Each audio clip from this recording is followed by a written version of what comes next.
Welcome to Reverent and Rebellious, a safe space for faith-based conversations on the things that nobody seems to want to talk about these days. We are reverent, we value truth, we elevate scripture, but we are also rebellious. We shatter myths and we destroy dogma, so jump in.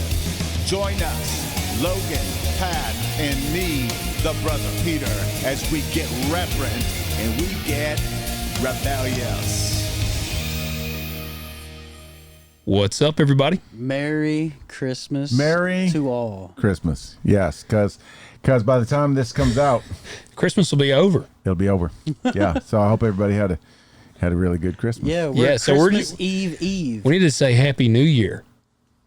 I don't think it'd be that late, will it? No, I'm just saying Christmas is over.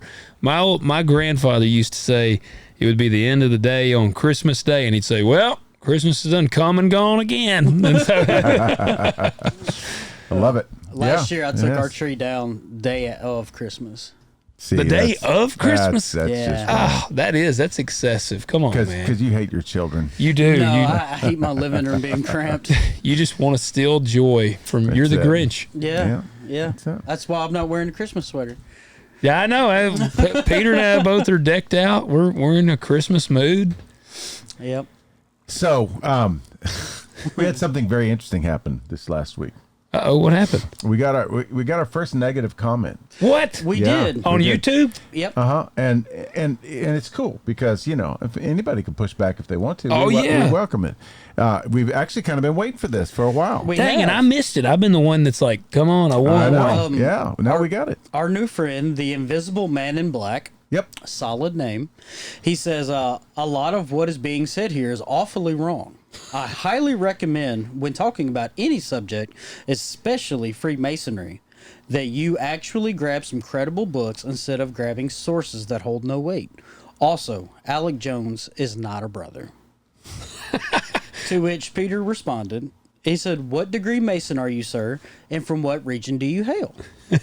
And he never responded back. Never wrote back. No. But if you're watching Invisible Man in Black, I don't understand how black is invisible, but we would like to, talk further with you. Yes, absolutely. Let's interact some more because, and this is one of the things we were talking about last week. Oftentimes, and I just sort of assumed that the Invisible Man in Black is a Mason. Now, that may It not be sounds true. like it. Sounds like he's a little triggered. May not be true, but oftentimes you can get involved with something and not know that these things are true about the thing that you got involved with. That's true. We talked about that. That is true. Yep. And also we talked about the fact that the whole Freemasonry thing, all the orders and everything, it varies from country to country. So. Correct. So some of these things may not be true about the order that you are involved in. That's Yes. right. Yep. Or the region that you're involved in. But I promise you, Invisible Man in Black, or may I just call you IMIB? All of these things are real. Yep. I promise you they're real. I don't just, go, on Reddit. Yeah. I mean, it's not what we do. So, and I'm very, very careful about what we talk about. And if something's questionable, I'm going to say it's questionable. Yep. We've done that before. But these are very credible sources. And oftentimes, I hate that you had to wake up a little bit. So what Peter's saying is, come at me, bro. I mean, we can have a great conversation about this stuff. And another thing too, you did kind of get a little snide about, when talking about any subject, Yeah. Okay, well, if you're gonna say that so many things are so awfully wrong, tell me which. Tell us things. what it is. Yeah, tell us some right stuff. Just give me 4 examples. Yep. Just going nuh-uh doesn't count. Yeah, it doesn't. So let's do some positive comments. Do it. All right, so Rhonda says, y'all talking about sci-fi prophetic films reminds me of 2001 Space Odyssey. I'm afraid I can't do that, Dave. Yes. Amber says, oh, Lord, secret handshakes. Wow. And then Amber also says, I'm a Terminator AI gal. There you go. AI is going to end us all and has probably already surpassed our intelligent levels. I knew she was on the same page with me. Yeah. And Liz sent us another email. Okay. Yeah, we've doubled our email intake. Liz is just pushing she's making it further. The gap is widening for somebody to overtake her. Did she say She says, wait a minute. I thought there was a standing challenge to be the first email. I'll have to find the episode. There was. She will. Yes. Liz will find the episode. She will. She's promise correct. you. There was one. She'll print out all the transcripts. She will. Yeah. She says, couldn't email last week since we were so busy. I don't know if I'm ready to place the tag of cult on the Masons. However, I feel like our view of cults tends to be biased toward weird or extreme. That's all we see or hear about.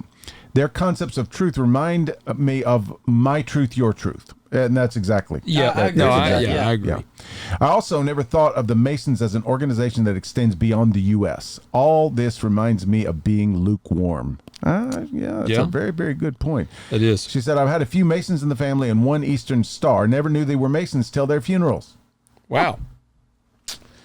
There you go. And please know that we're not trying to take pot shots at anybody or to, hey, if that's the lane you travel in, you just ease on down that road. I just think it's funny that he was affected by the fact that we said Alex Jones was potentially a Freemason. He did get a little upset about that. I see why the invisible.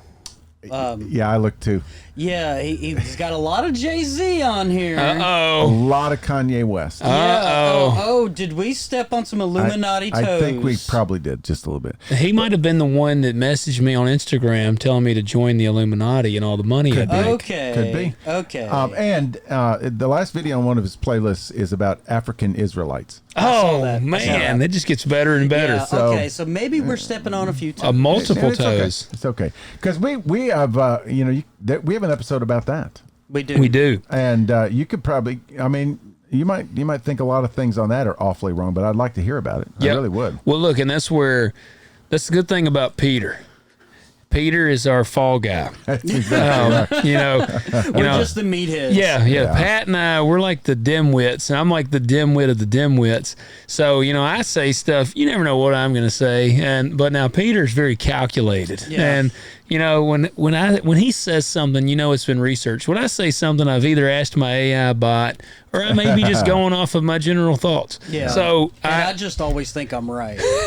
So there you go. So when we say something, again, like I say, we don't just, it ain't just coming out of the air. Right. Maybe if this comes from me. I was going to say, hold on. But now, if Peter says it, and Pat, he's pretty solid too. Sometimes. So, it's not like we just say ridiculous things.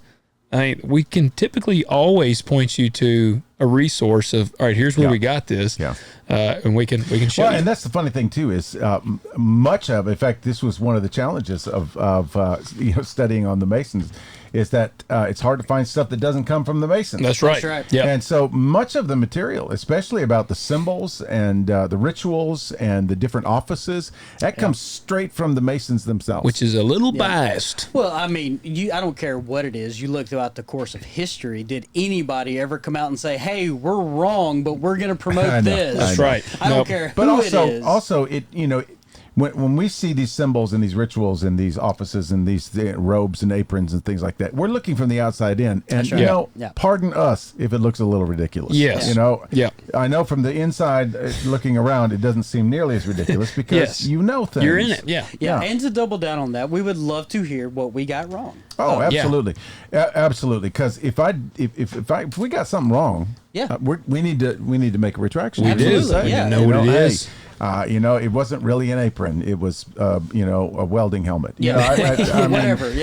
Whatever it was. And we are open and receptive to that. That's right. Yeah, absolutely. And so thank you, Invisible Man in Black, for that email. Yeah. Nuh-uh is not going to stand. I just would have liked another response. Doesn't work. Liz, thank you for the email. Yes. That was really good. And that's exactly where we landed at the end of the day. We kind of swung the whole spectrum. It's like, oh yeah, it's a cult. Oh no, it's not a cult at all. Yeah, we were very torn. And, it's cultish. And so we're in the middle somewhere too. Yep. So that's what I told people. I said this is really the first one we've been conflicted on. Yeah. Yeah. Hey, we're not really sorry if we're wrong. We're sorry if it offended you that we were. That's right. perceived to be wrong. That's right. That's right. Our intention was not to offend you. Yeah. I'm sorry that your feelings are hurt. Yeah, that's a what good apology. That's the way that I apologize to my wife. Yeah, she loves that, doesn't she? Yes, absolutely. Yeah, that's almost as effective as the mating call. Yeah, or just saying, would you just calm down? Oh, yeah. That always helps. You're being irrational. Yeah. Yes, calm down. You're being irrational. It's not that big of a deal. Oh God. No, stop. It's not what you think. Yes. Yeah. It's not what it looks That's like. always a good one. So anyway, all that stuff out of the way, I have a little story to tell you. Oh, wait. Well, before y'all hear this story, Okay. you need to hit that like button. Yes. Yeah. You hit subscribe. Uh-huh. Comment below and send us an email and leave us a rating and a review. I hadn't looked to see how many ratings and reviews we got, but leave us some. It's Yes. Christmas. Give us a Christmas gift. Consider it our Yes. Christmas gift. You won't have to spend any money. That's right. Just go to the podcast. Just pull your little finger site. over Uh-huh. and go boop Yep. on the That's thumbs exactly up, right. and then boop. What on the little subscribe. effort that takes. And then go to Apple, and then go to Amazon, and then go to all the different That's podcast right. places. Yeah. And leave us a little 5-star Christmas gift. That'd be really good. Yep. So way back in the day, remember when the Soviet Union was a thing? Yep. And so they were, they were all communists, and everything was red. Their flag was red. Their hammer. Yeah, hammer and sickle. Yeah. Yeah. Yeah. So anyway, there was this highfalutin guy up in the government ranks. His name was Rudolph, and so he was driving with his wife, and they were going cross country, not outside of the bounds of the Soviet Union, of course. And so they were driving down the road, and all of a sudden this storm comes in. And it starts to rain, and it starts to rain really hard, and then it starts to get cold outside. And his wife says, honey, you better slow down because it's beginning to snow. And he says, no, it's not snow. That's not snow. She says, yes, it's snow. If you can look, so right there on the windshield, it's snow. And he says, no, it's not cold enough to snow. He says, that is absolutely rain because Rudolph the Red-Nosed Reindeer. Okay. You gotta slow it down. Yeah. So that's my Christmas joke. That's a good one. How about That it? is. How about it? Mother Russia. Yeah. If you don't get it, then just say it slowly. Yeah. Rudolph the Red-Nosed Reindeer. So calm down. Calm down. Yeah, calm down. So we're gonna do this little Christmas episode, even though by the time you see this, it'll be the day after Christmas. Which is like a gift, actually. That makes is. the Christmas last a little longer. Exactly right. And Yeah. I'm gonna tell everybody because oftentimes in the world we live in today, we order the presents, they don't get here on time. That's right. Yep. A lot these Yep. days. Got some doing that right now. I know. I got one right there. I like that we all explained our tardiness. It's like, well, I could have ordered it in July, but I didn't even know what I was going to order That's in July. right, that's right. I had no idea. So anyway, but actual Christmas tide lasts for 12 days. Yep. So, Yep. we can do Christmas until January sometime. There you go. So January 5th. anyway, Yep. so we're going to do a very lighthearted, casual episode, and we're going to examine the story behind the songs that we sing at Christmas. We're going to destroy your hopes and dreams. Exactly. All you Christmas carolers will hate it. Yes, this is the episode of disillusionment. Yes. No, actually, no, because some of these, I mean, honestly, these Christmas songs, some of them have been around for a long, long time. Yeah. Some are a little more modern. We got a few secular ones sprinkled in, but we know these for the most part as Christmas carols, right? Yeah. Right. Yeah. And so I wanted to find out, kind of what does the word carol mean, and what makes it different than any other song? Yeah. And why do we go caroling, and where did they even come from? And then we're going to look at mom, right? Yeah, I think it was. Yeah. Yeah. And it turns out that they were carols were first sung in Europe thousands of years ago. All right. Yeah. They used to be written for all 4 of the seasons. They were very seasonal. And the word carol literally means a lilting song to be sung while dancing in a circle. Okay. That was what, made it different. I'm going to start So you challenging people. Hold hands and dance in the Dance circle. around in a circle. Let's go spring caroling. Well, and they did. There was autumn carols and there was summer carols. And a lot of this was from pagan roots. So they would make these little stone formations, and they would dance in circles. Probably around the naked. stone. So summer caroling today would be the Redneck Yacht Club. Could very well be. A popular circle dance accompanied by singing. That's kind of the way. Sounds like witchcraft. It kind of is. You remember last year when we talked about Saturnalia, right? Yeah. Okay, Yeah. so the ancient Roman pagan festival of Saturnalia, which honored the agricultural god Saturn, took place near the winter solstice. And this is where, people get the idea that Christmas is a pagan holiday, Yeah. a pagan celebration, which is not true. But there are some things about Saturnalia that were hijacked by the Christians. That's why the Christians did away with Saturn cars. That's it. there you That's go. what happened. That's what it is. And that's why there's no gremlins. True that. How about that? That makes sense. Yeah. So anyway, they had wreaths and candles and feasting and gift giving. But then when, Christians said, no, we're going to make this about Jesus, it just hijacked them and Messed it up. that's exactly right. That's what we do. Yep. But, okay, so here's this little part of the story. In the 9th and 10th centuries, okay, so 910, Quite a few days ago. Quite a few. This kind of got into the church community, into the monasteries. They started writing Christmas hymns, and then they started writing Christmas hymns in stanzas that rhymed. So Okay. almost like poems, okay? So it says, the Parisian monk Adam of St. Victor began to derive music from popular songs. He would take the hymn tunes of popular songs, write Christian lyrics to them, and associate them with Christmas. Okay. Got a Christian name, so I mean, Yeah, why not and- follow him? Well, there you go. So early Christianity turned the pagan solstice tradition into a celebration for Christmas and gave people Christian songs to sing. And the earliest Christmas carol is one called the Angel's Hymn. Okay. But there was a problem in that all of them were written in Latin. Yeah. It's hard to read. So Hard to sing too. so in 1223, St. Francis of Assisi, you might have heard of St. Francis of Assisi, very famous. He began to do these nativity plays. Okay. And so they had people would sing songs, or we called them canticles, that told the Christian nativity story in song. Sometimes these were in Latin, but he began to push it into, no, let's translate these lyrics into the language of the region. Yeah. So that's when everybody started singing the songs because they actually liked them. Gotcha. Yeah. So Christmas carols, when they were called Christmas carols, first appeared in English in a 1426 work of John Audley. He was a chaplain who published a book of 25 carols of Christmas. I don't know why he Christmas. called it Christmas. Christmas. And they were sung by groups of wassailers who went from house to house. Now, this word wassail is a toast, and it comes from the Old Norse culture. Weisheil means be well and in good health. So they called these groups that would go around from house to house singing Christmas carols wassailers. Sounds German.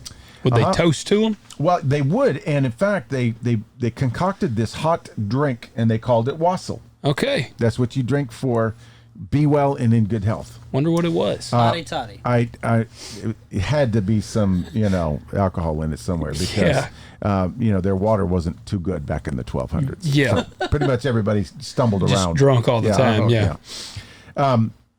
So we have that happening in the 1200s and on. But then Oliver Cromwell and the Puritans come to power in England. It's the 1600s. They banished anything fun. No Yeah. fun. God is not fun. Jesus is not fun. The Holy Spirit is very serious. And so, Of course. So he was Baptist. fundamental Baptist. Yeah. So he Hell house. they banished singing Christmas carols, told everybody that Christmas was a pagan festival and they couldn't have Christmas anymore. Of course they did. But people still had Christmas and sang the carols in secret. Oh wow. We So know. they were the Burgermeister. Yeah, completely. It's the Burgermeister Burger. Good job. So they would actually get together in family groups and large groups, and they would sing the Christmas carols after the Christmas meal. Okay. Nice. So during this time, two Cornishmen, William Sandys and Davis Gilbert, began collecting old seasonal music from villages all around England, and they published two small collections of carols. Sandys actually published the lyrics and the tunes to over 100 carols. Wow. And so out of this little time period, we get Here We Come A-Wassailing. You ever heard that No. little Christmas song? Yeah. Here We Come I've A-Wassailing. never heard that. So this was their generation, Hall and Oates. Yeah, it's because it's easier than hauling hay. So we're going to talk about this Christmas carol, Good King Wenceslas. God rest you, merry gentlemen. We're going to talk about Heard that one. We Three Kings of Orient. So there was a revival in Christmas carols when the whole Oliver Cromwell thing began to die down and be ousted. So this goes into a little bit of the musical structure of, and we're not going to get into that because it'll get a little too technical and probably a little bit boring. So Get way over my head. Yeah, music theory doesn't get good till Zeppelin. that's right. That's right. Okay, so then later on, they had carol singing from house to house. It was flourished in the medieval times. There were actually official carol singers called waits, because Christmas Eve was often known as watch night or wait night. Oh, okay. Yeah. Gotcha. Okay, clever. So Charles Dickens wrote a short story in 1854 called The Seven Poor Travelers. And he describes a group of musicians performing in a town one winter's evening. He says, as I passed along the high street, I heard the waits at a distance and struck off to find them. They were playing near one of the old gates of the city, so on and so forth. So, I would not have known what that was if I had read that. and now you do. Yep. So the first carol service is believed to have been held at Truro Cathedral, in Cornwall, in 1880. So the guy who organized it later became the Archbishop of Canterbury. How about that? Nice. Wow. So that is just a little intro to Christmas carols in general. And so what I thought we would do is to look at some of these Christmas carols and understand that actually, these that we sing just like automatically, just by rote, actually have some very, very interesting stories and history behind them. Absolutely, yeah. And so I gave a couple to Logan, a couple to Pat, and I've got a couple for myself. This is certainly not an exhaustive list, but what we're going to do is just kind of toss it around, and we'll go as long as we want to. Okay. And when if we run out of carols, we'll just talk about Mason some more. But if I don't think we're going to get through all of these, but No. we're going to hit the high spots and go through some very, very interesting ones. So, Pat, I gave you 3 to research down. What was the most interesting one that you found? Rudolph the Red-Nosed Reindeer. Really? That was the most interesting to me because I am simple-minded. So, Robert... Which may or may not qualify as a carol, but actually, if we do Christmas caroling, we usually sing that one, right? We do. Robert L. May wrote it.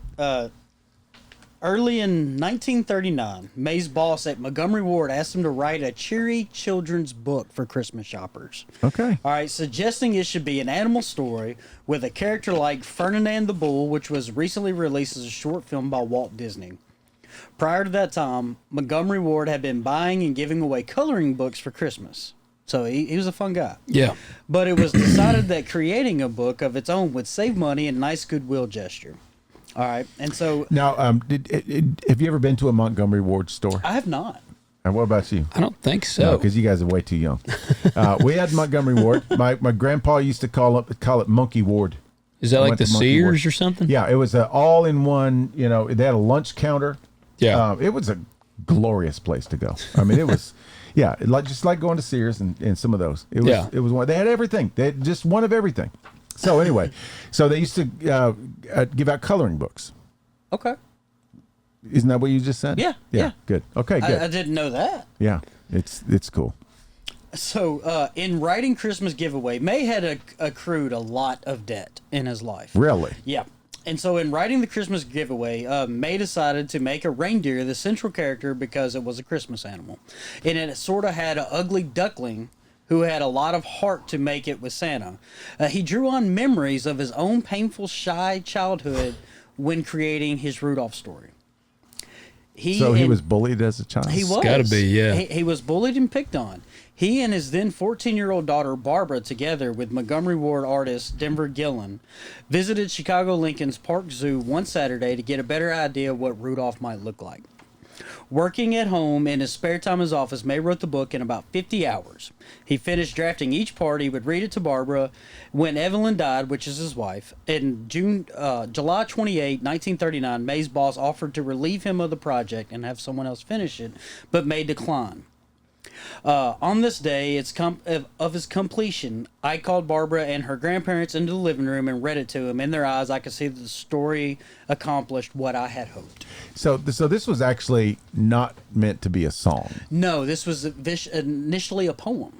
Okay. So this guy is at a terribly sad life. Yes, and his wife's dying. In the middle of it. Yes, and so he's writing about his childhood trauma. Oh, my gosh. Jeez. And it becomes one of the most cheerful of all of them that we're talking about, right? That's like a very Robin Williams type thing.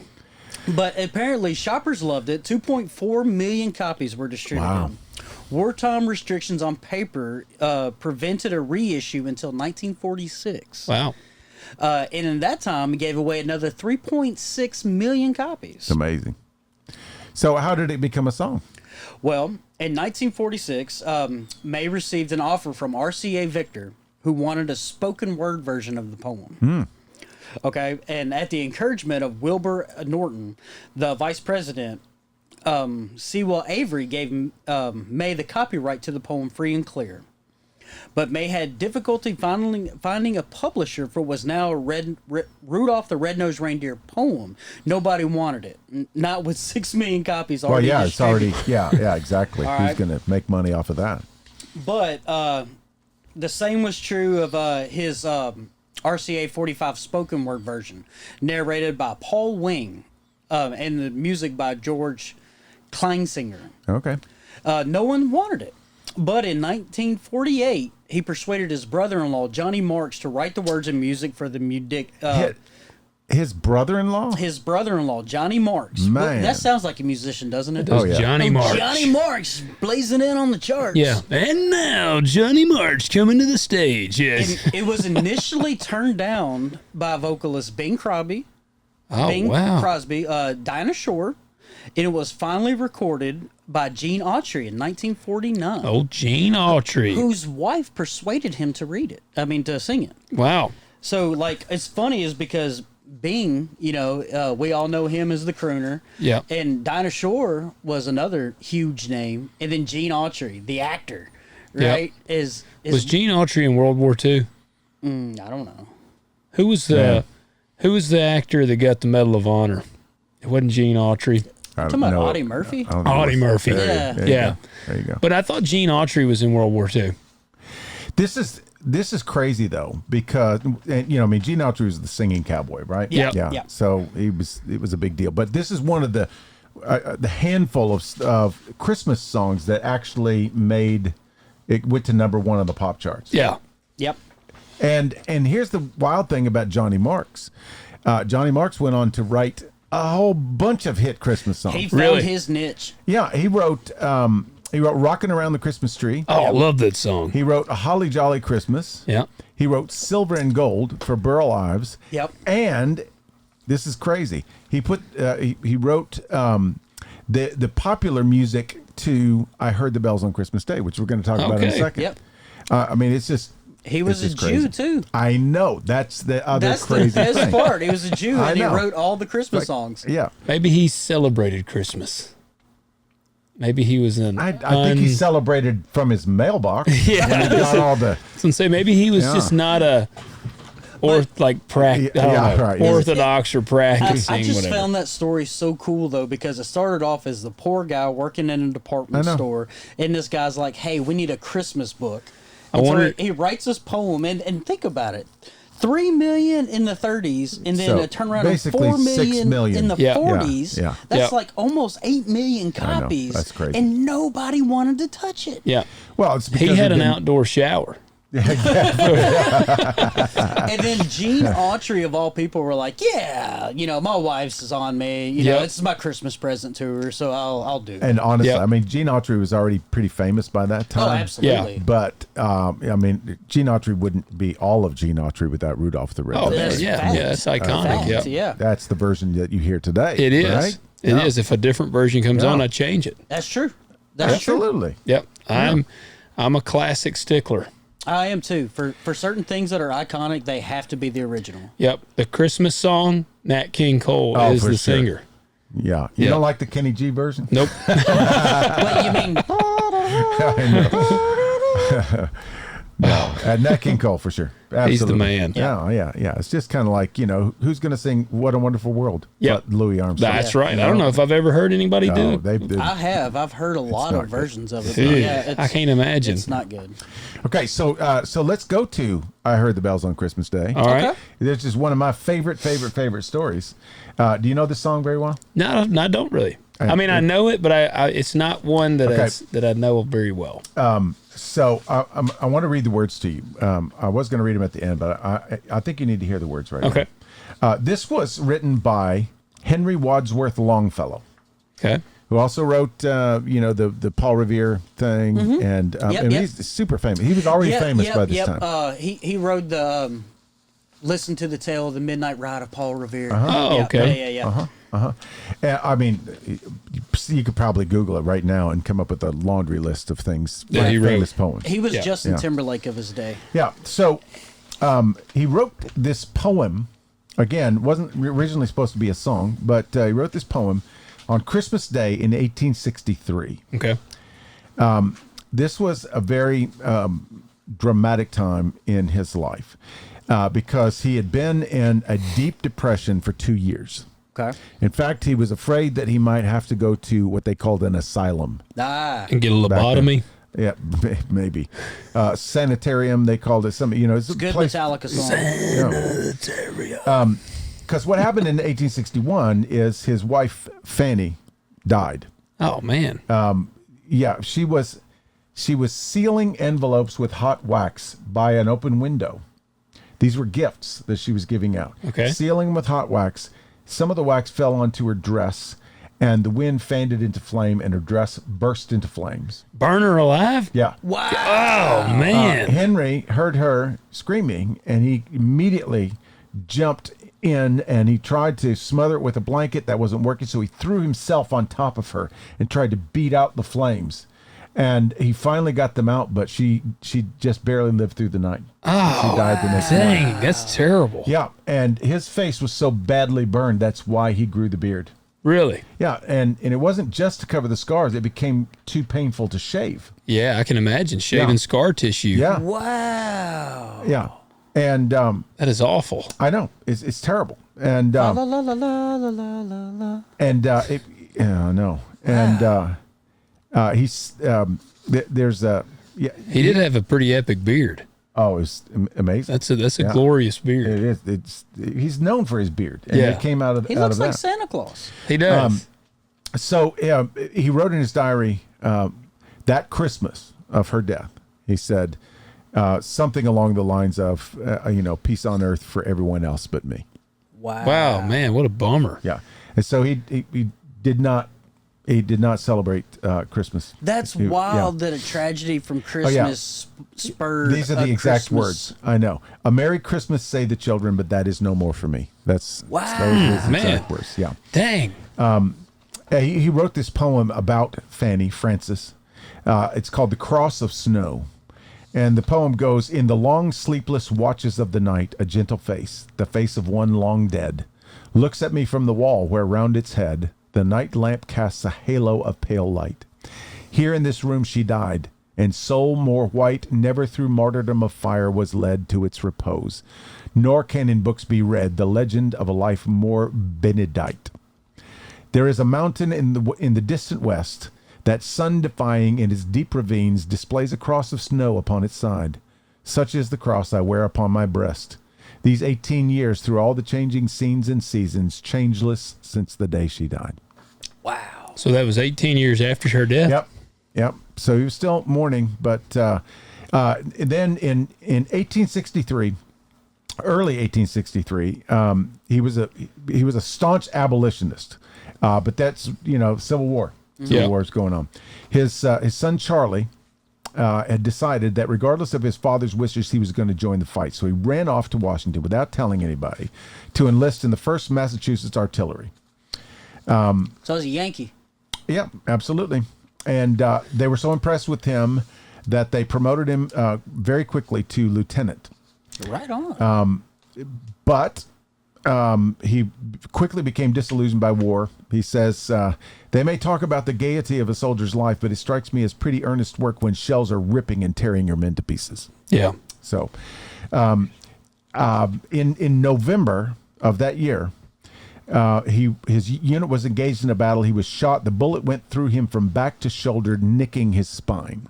So Henry, 2 years removed from his wife's terrible death, gets this telegram, and it tells that his son has been shot, wounded, likely paralysis is what they say. And so he has to make a trip all the way to D.C. where his son is, and he somehow makes a miraculous recovery, no paralysis. Yeah. But now he's got to haul him all the way back home and spend the next several years rehabilitating his son. Yeah. So this is where he's at in 1863. Yeah. And Good headspace. So this may be legend, but there are people who swear this is true. So he wrote the Slayer song "Rain in Blood." That's pretty much where his head is. But the cool part of it is, it says that he woke up on Christmas morning. And if he did actually wake up on Christmas morning, this would make the story so cool. But he did, and we know for a fact that he heard church bells. Okay. And as the story goes, he woke up on Christmas morning, heard the Christmas church bells, right? Yeah. And it something changed within him. Because he's a Christian man, but he's like something came alive inside of him, just a tiny little spark. His heart grew. It did. It really. I mean, honestly, Yeah. that's about what happened. Yeah. And something clicked, and he didn't necessarily come all the way out of his depression, as witnessed by the Cross of Snow poem. Yeah. But he was no longer destined for the asylum. Yeah. All right. And so he writes this poem, and now we only get about 3 or 4 verses of it in our carol book, but I'm going to read the whole thing. He says, Let's hear it. I heard the bells on Christmas Day, their old familiar carols play, and wild and sweet the words repeat of peace on earth, goodwill to men. And thought how, as the day had come, the belfries of all Christendom had rolled along the unbroken song of peace on earth, goodwill to men. Till ringing, singing on its way, the world revolved from night to day, a voice, a chime, a chant sublime of peace on earth, goodwill to men. Then from each black accursed mouth the cannon thundered in the south, and with the sound the carols drowned of peace on earth, goodwill to men. It was as if an earthquake rent the hearthstones of a continent, and made forlorn the households born of peace on earth, goodwill to men. And in despair I bowed my head. There is no peace on earth, I said, for hate is strong and mocks the song of peace on earth, goodwill to men. Then pealed the bells more loud and deep. God is not dead, nor doth he sleep. The wrong shall fail, the right prevail, with peace on earth, goodwill to men. That's good. That's good. I mean, Why don't we have all those verses? because they're very specific about the Civil War. It's But like, still, that's good. I know. I mean, That's good. That's why he was so famous, because Yeah. that guy can turn a phrase, man. Yeah, Yeah. that's good. Yeah, that is. That's amazing. Just need some down-tuned guitars trudging on Golly. that. There you go. That's- You could probably do a metal version of "I Heard the Bells on Christmas I Day." bet you I think you could. I bet. Challenge accepted. I was gonna say. I think I got a song for next year. Maybe we do. Maybe we do. Okay, so which one struck you the most? Which one you want to talk about? Well, they all were pretty awesome, but I Yeah. got to tell you, I was torn because when you asked Pat to pick, I was honestly torn between Jingle Bells and Silent Night. But they're both good. They are. Yeah. And God Rest You Merry Gentlemen was great too. But I got to go with Silent Night, actually. Go for it. So Silent Night, one of the most beloved, recognizable Christmas carols. It dates back to the 19th century in Austria. And it was written in 1818. The dude's name, this tripped me out. So I got to make this connection. I'm curious, at 1818, he would have been potentially a great, great, great grandfather of Hans Gruber. Wow. Okay, what's his name? Y'all know who Hans Gruber is? Die Hard, yeah. Die Hard. Don't you challenge me. His name's Franz Gruber. Wow. When I heard his name, I was like, oh, there you go. Nakatomi Plaza or whatever. So now you can never say that Die Hard's not a Christmas That's movie. what Thank you. Put that to bed. Whenever I read that, I was like, okay, Die Hard, it is. I will fight anybody on that. Well, now you can tell him. Franz Gruber would say that it is a Christmas movie. So Franz Gruber and Joseph Mohr in Berndorf, Austria. Yeah. Mohr was a Catholic priest. He wrote the lyrics, while Gruber was a music teacher. He composed the melody. And it actually was a poem first. Yes, it was. Yeah, it was not a song. And the video I was watching on the breakdown, they said that Gruber was like, he worked at the church, was the gist they got. Yeah. And he was in there cleaning, and they were preparing pretty much for their Christmas ceremony. He's a musician that works at the church. So he's Peter Jeffrey. Yes, yes. So he's poor. He has a shower outside as well. Exactly. So people are like, why does he keep saying that? I guess it's an inside joke. We watched a funny thing. We watched a comedy bit. Yeah. Rich people or poor people are the only ones with a shower outside. Yeah. Think about it and you'll understand. If you have an outdoor shower, you're either really rich or really poor. Yes. Middle class? No. No. Yeah. So, but Gruber was cleaning up at the church preparing for the big ceremony. Uh-huh. And they always play like a grand song with the organ and all this stuff. Well, the organ wouldn't. It was Peter. It was Peter, but the organ wouldn't work. Said he went to he was cleaning it up, preparing it, and it would not work. I don't know why. They didn't go into detail of what was wrong. They hooked his MIDI cable up wrong. Yeah. The legend is that mice chewed through the air, the bellows. Gotcha. Oh, let's go with that. Yeah, I like that. Yeah, that's good. That's what it says. That it was damaged, making it impossible to play traditional Christmas music. So Gruber is pooping his pants. Yeah, he's like, this is Christmas a big Eve deal. Service is going to be happening. Yeah. So he's like, what am I going to do? And he said he went back and was just freaking out. Well, he had wrote this poem. Now, it had a name. It was silent. I don't remember the pronunciation. It was Stille Nacht. There you go. Yep. Silent but deadly now. Yes. Stille Nacht. Stille Nacht.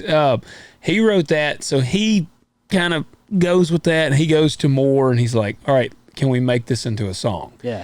And they make it into a song. And it was first performed at Christmas Eve, 1818, at St. Nicholas Church in Oberndorf. 1818. 1818. Yeah. It was an instant success, and its popularity quickly spread. I got several little interesting tidbits here. In 1839, the song was translated into English by John Freeman Young, an American Episcopal priest. Oh, cool. It gained global recognition, and today it's translated into over 300 languages. Yeah, that is amazing. Can you imagine writing a poem that, like a couple hundred years later? Just go, that's crazy. I was literally just thinking that, we talk about songs from the 50s. I know. Yeah. They're so old. Yeah, they're so old. This got 1818, bro. And I'll tell you, that one of the most challenging things in putting together a Christmas presentation is trying not to find duplicate songs that contain Silent Night somewhere in them. Yeah. Because, you only want to sing Silent Night once. Right. Not 3 times. Yeah. But it's everywhere. It is. Yeah. But there's a couple of really cool things. So I don't know exactly what this means, but it says it was declared an intangible cultural heritage by UNESCO. You familiar with that? In 2011. But listen to this. This was really cool. So during World War I, Silent Night played a remarkable role in the famous Christmas truce of 1914. On Christmas Eve, Yes. Allied and German soldiers sang the carol together across the trenches, creating a temporary ceasefire. I thought that was awesome. Yeah, that's almost 100 years after the fact, too. Yeah, Yep. and that's the cool thing is that it already had made its way into so many languages That the they Germans and that, they could sing it in their own language. Yep. Yes, Yeah. Sprachen Sie Deutsch. Yes. It also, old Franz Gruber, the song's composer, was not only a musician, but also a school teacher and an organist. He was known for his quirky behavior and was fired from his job as an organist for being too modern in his playing style. Oh my gosh. So he went on to Rob Nakatomi. Yep. Ah, Yeah. He did. Don't be playing that honky tonk piano up here in the church house. Uh-oh, Yeah. Peter, you're in trouble. I know. Yep. I know. The That's it. remake, the like top 5 most famous covers of Silent Night. Number 1, who do you think it is? Trans-Siberian Orchestra. Nope. Nah. Nope. Who do you think the number 1 most famous? If people are going to listen to Silent Night, this is the number one they all go to. This is the most iconic and enduring version. You're- Elvis. I got to say Bing Crosby, right? It's Bing Crosby. Yeah. Bing Crosby. Number 2 is Mariah Carey. No. And then it's Celine Dion. Okay. And this is the one I would have said. Bing Crosby would be number 1. The next one I would have said is Josh Groban. Oh, Josh yeah, Groban does yeah. a killer Silent I didn't Night. know. You're he right. did You're it. right. Oh, dude, he's got a great cover of Silent Yeah. Night. I don't like a lot of the things he does, but his Silent Night is good. It is. And then the Pentatonics was number 5. Yeah. I don't like the Pentatonics, I'm going to be honest with you. Yeah, that makes me think of the Rugrats. They used to voice their songs with it. You know, like it was like voices. Ba-da-ba-ba-ba-ba. Yes. Yeah. Yeah. But Silent Night is, I just thought that was awesome. The World War I thing That is really is cool. cool. I know. That is cool. That is extremely cool. Yeah. And another little tidbit there is the only instrument they had, since they didn't have the organ, it was a guitar. Oh, okay. Yeah. And so it's like, hey, I got to be able to strum a guitar to this. Yes. And you notice that the chords are very simple. Yeah. There's not any, real complicated anything. Is anything in it. simple for a guitar player? Well, just, I don't know. Come on. That one's kind of simple. So, yeah, but it's crazy. That's an awesome story. All right, Pat, what's another one? Little Drummer Boy. Oh, yeah. My least favorite Christmas song of all time. Yeah, this one's for Bubba. Yeah. Because here's the thing. Like, I have 4 children, right? Mm-hmm. And if at any time somebody would have walked into the delivery room shortly after the baby was born and said, "Can I play these drums for you?" My wife would have had to repent for some of the language that she would use. Yes. So I'm interested to find out exactly what this Drummer Boy song Me is all too, because about. that is bizarre. Okay, so the song was originally titled Carol of the Drum. Carol of the Drum. Okay. Yeah. Okay. And so speculation has been made that the song is very loosely based on the Czech carol Hajej Nanji. Oh, that one. Yeah. Yeah, everyone knows that That's one. exactly what I was thinking. Claire Fontingen, the chair of music department at Davis alma mater, Wesley College, claims otherwise. Inspiration for the Little Drummer Boy came as Davis in 1941.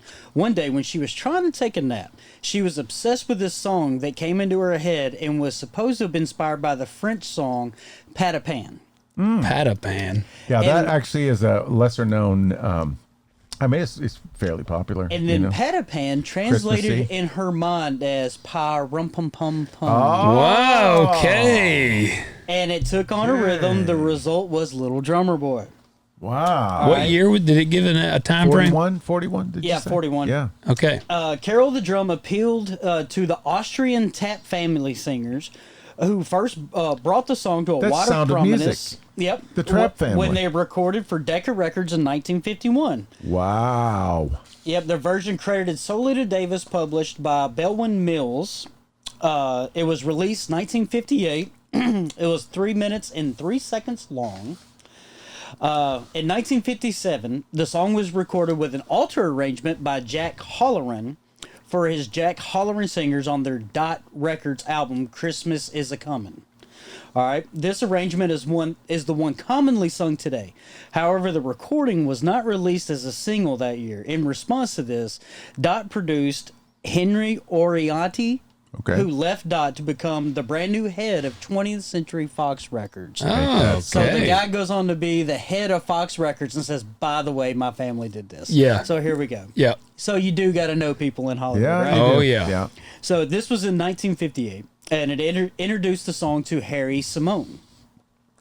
When 20th Century Fox Records contracted Simone to record the Christmas album, Simone hired many of the same singers who sung in Halloran's version and made a near identical recording with his newly created Harry Simone Chorale, which was released in 1958, later on the album Sing We Now of Christmas, later retitled The Little Drummer Boy. Wow, there you go. The Little Drummer The Boy. Little Drummer Boy. The only difference between Simone and Harold's version was Simone's contained finger symbols on the song's title had been changed to The Little Drummer Boy. Simone claimed that and received joint composition credits with Davis, although the two did not actually compose or arrange it. Yeah. Yeah. Yeah. Isn't that something? That is wild that you're sitting there taking a nap and you hear a French song, and how does it translate in your head? Rum, pum, pum, pum. Pada pan, pum, pum. Yeah.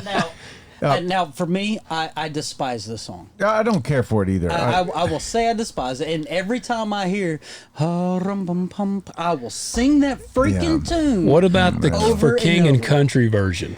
See, that's the most interesting version of that song. But Yeah. I still, we actually recreated it one year. Yeah. And it was fun, but it didn't make me like the song anymore. Yeah. Man, my wife her Yeah. favorite Christmas song is For King and Country's Little Drummer There you Boy. go. Oh, I'm sorry, There you go. Marcy. Well, it's But okay. you know what I give her crap for? Because I like it. But you know who I like? Yeah. I'm a Neil Diamond man. I like Neil Diamond. When she's like, I'm like, here's the real little drummer boy, and he's like, come, they told me. I love the Neil Diamond stuff.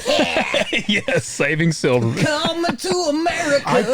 I think that I probably have trauma from having to sing this in middle school choir. So many times. Because the arrangement that we had to do every year, it not just had the rum pum pum pum pum, it had rum puddly pum puddly pum. Oh, gosh. It was extra.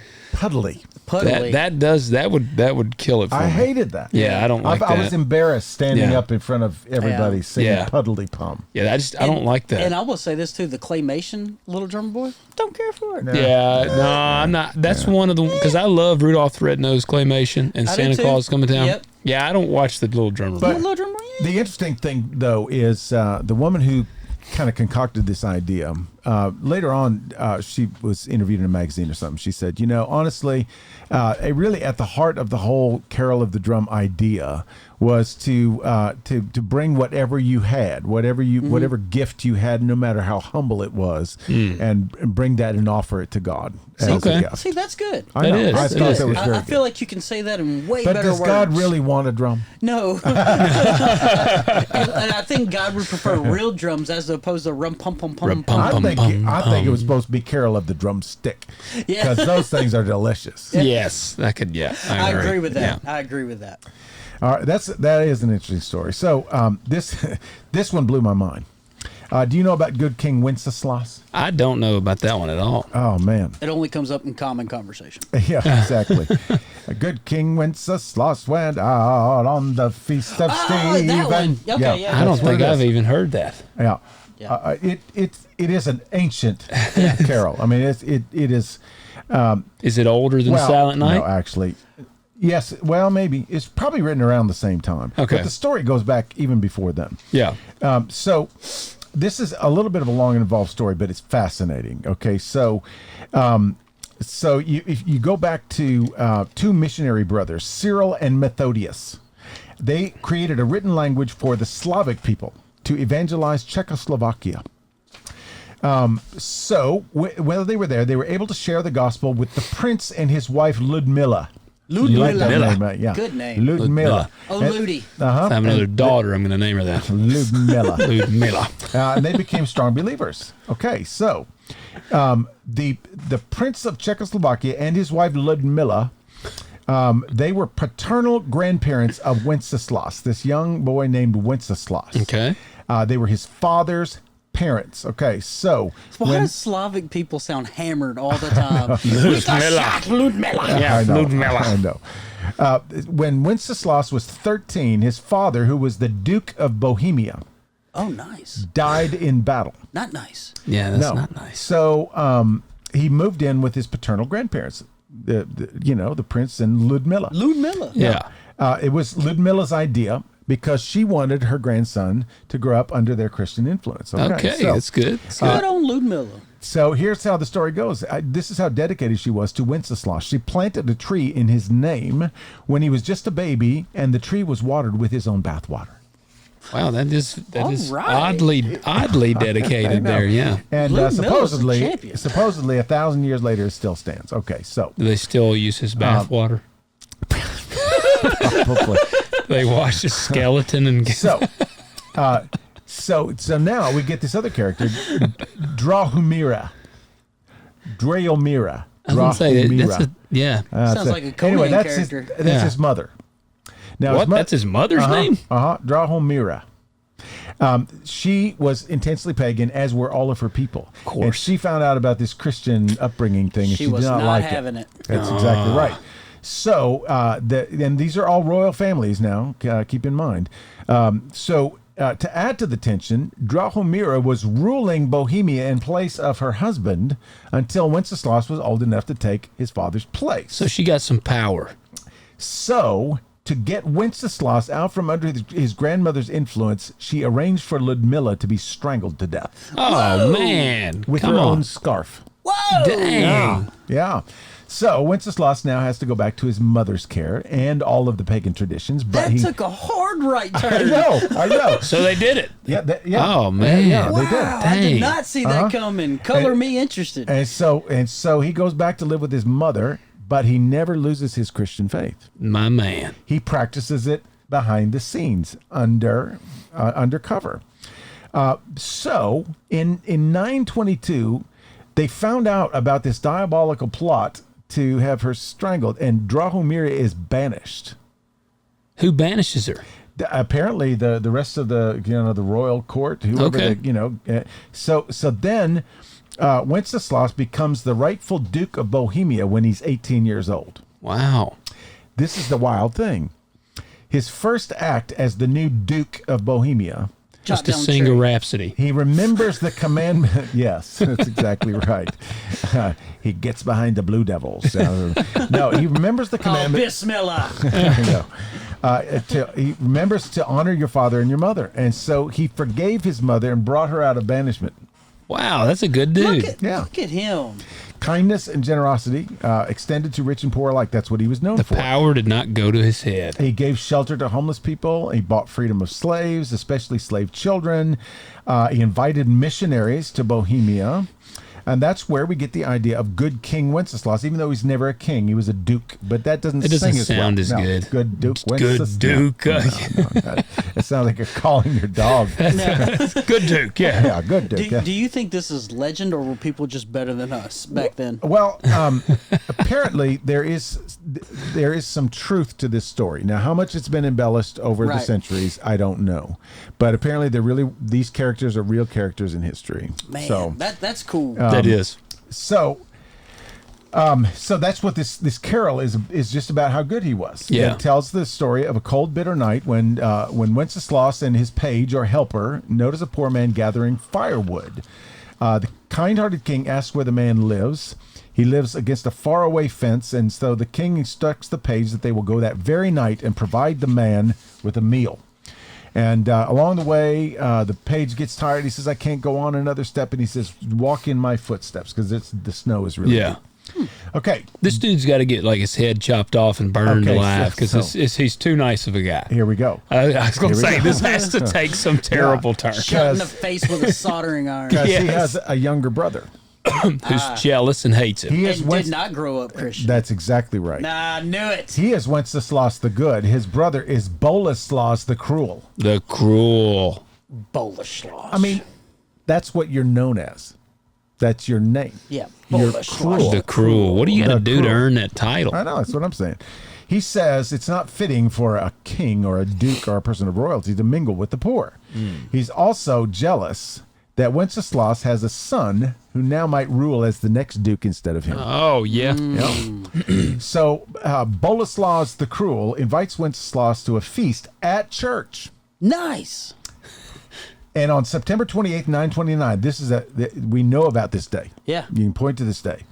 Wenceslas turns up the steps of the church to find Boleslaus and other members of the nobility surrounding him. They stab and beat him ruthlessly, and his brother delivers the final blow. Oh, they That's Caesared dirty. him. He was 25 years old.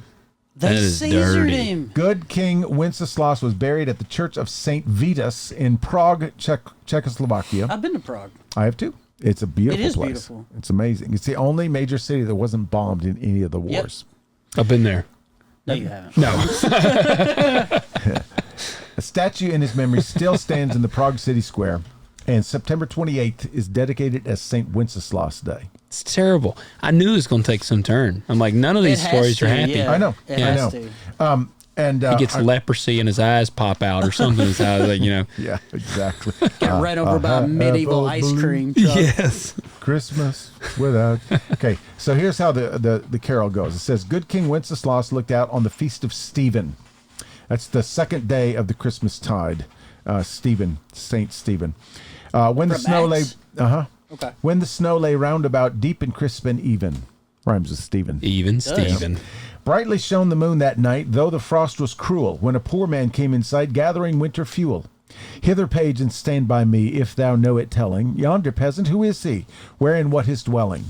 "Sire, he lives a good league hence, underneath the mountain, right against the forest fence, by St. Agnes' fountain.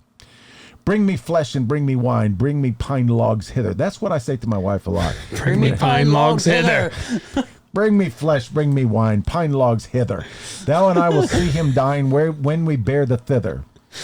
Page and monarch forth they went together, through the rude wind's wild lament. This has a lot of verses. Yes. "Through the rude wind's wild lament and the bitter weather.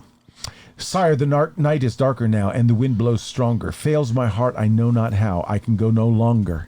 Mark my footsteps, my good page, tread thou in them boldly.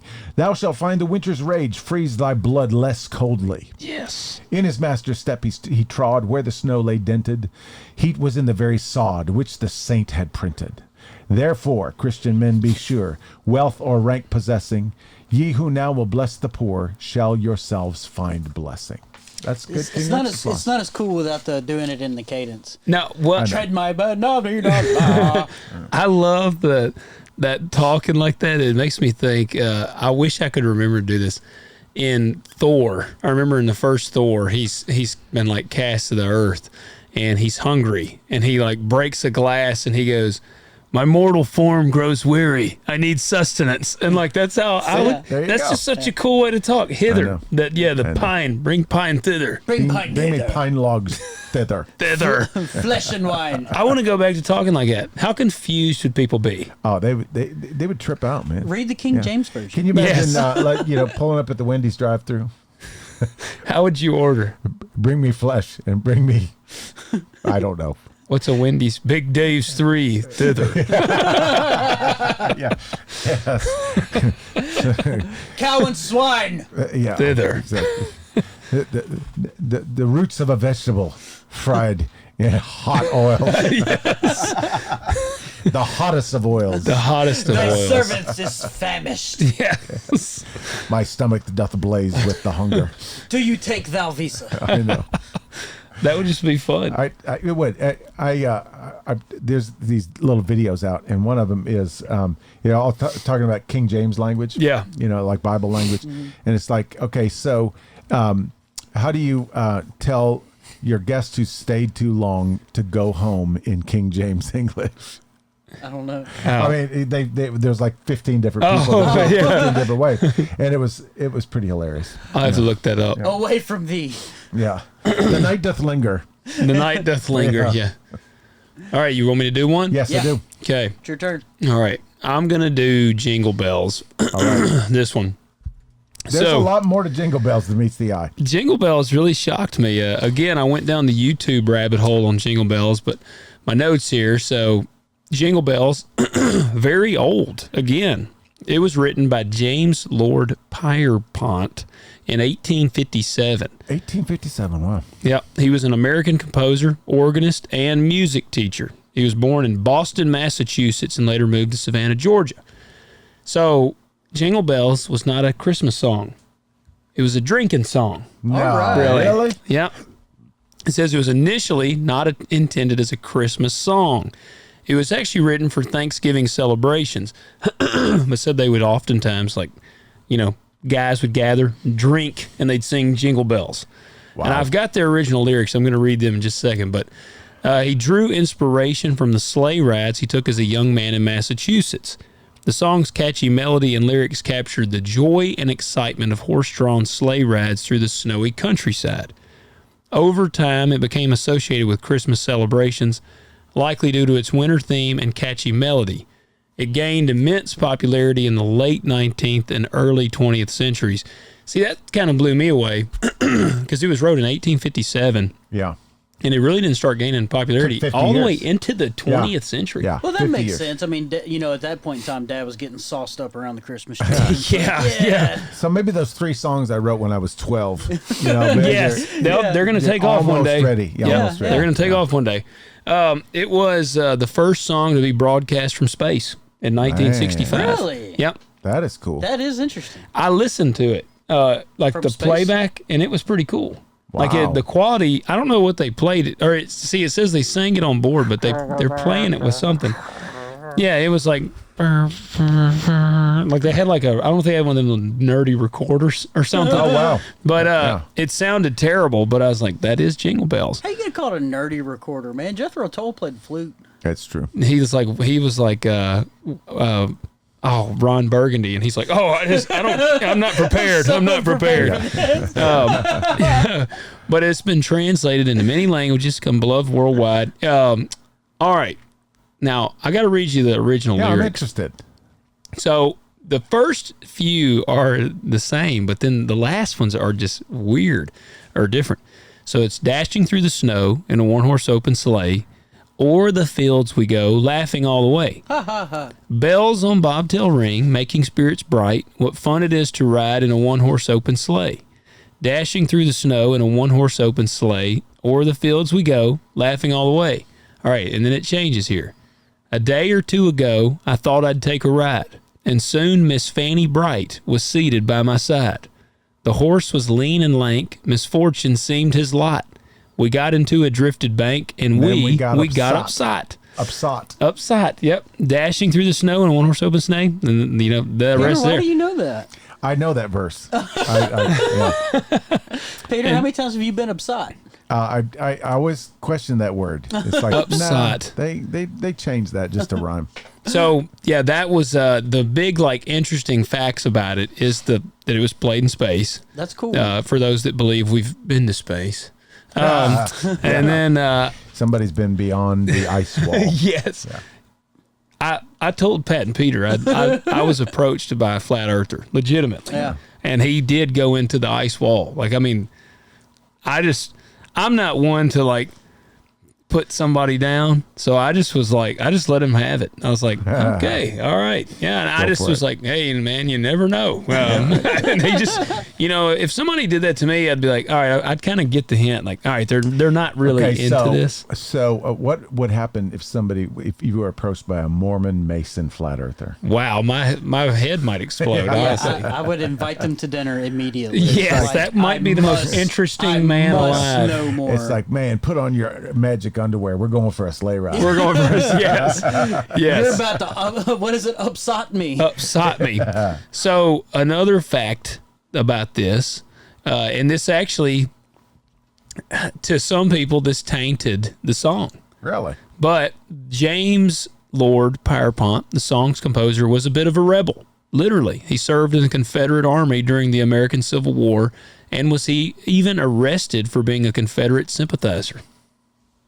Wow.